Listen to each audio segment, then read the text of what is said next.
Well, good morning, everybody. And let me say a couple of notes of appreciation. First of all, to the Prime Minister of Pakistan and to Field Marshal Munir, who were both incredible hosts. And whatever shortcomings in the negotiation, it wasn't because of the Pakistanis, who did an amazing job and really tried to help us and the Iranians bridge the gap and get to a deal. We have been at it now for 21 hours, and we've had a number of substantive discussions with the Iranians. That's the good news.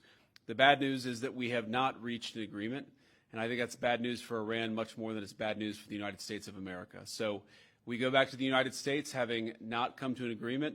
We've made very clear what our red lines are, what things we're willing to accommodate them on, and what things we're not willing to accommodate them on.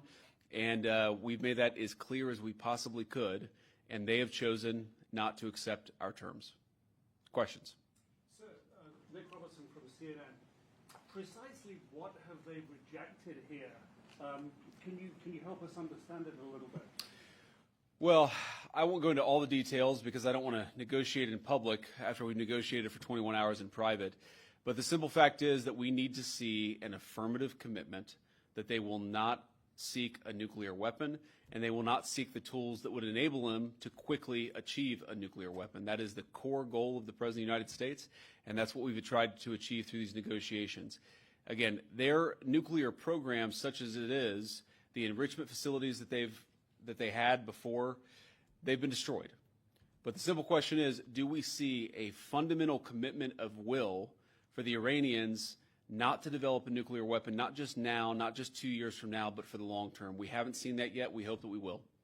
Jen. Was there a framework on anything? And also, did the Iranian frozen assets come up, and did you reach any conclusions on those frozen assets? We talked about all those issues, Jen, and we talked about a number of issues beyond that. And so certainly those things came up. But again, we just could not get to a situation where the Iranians were willing to accept our terms. I think that we were quite flexible. We were quite accommodating. The President told us, you need to come here in good faith and make your best effort to get a deal.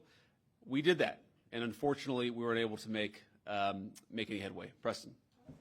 Mr. Vice President, how often did you communicate with President Trump throughout the negotiations? There were reports that there were multiple rounds where there were breaks in between negotiations. How often did you communicate with the President throughout those rounds, and what was he saying as you were going through these negotiations that you said fell short? Yeah, obviously we were talking to the President consistently. I don't know how many times we talked to him, a half dozen times, a dozen times over the past 21 hours. We obviously also talked to Admiral Cooper, to Pete, to Marco, to the entire national security team. We talked to Scott Bessent a number of times. So look, we were constantly in communication with the team because we were negotiating in good faith. And we leave here with a very simple proposal, a method of understanding that is our final and best offer. We'll see if the Iranians accept it. Thank you. Mr. Vice President, where does this lead to Strait of Hormuz? Did Are you we going talk back to to war, Prime sir? Minister Netanyahu at all today? What about the Strait of Hormuz? Did they give you any indication of the Supreme Leader's health?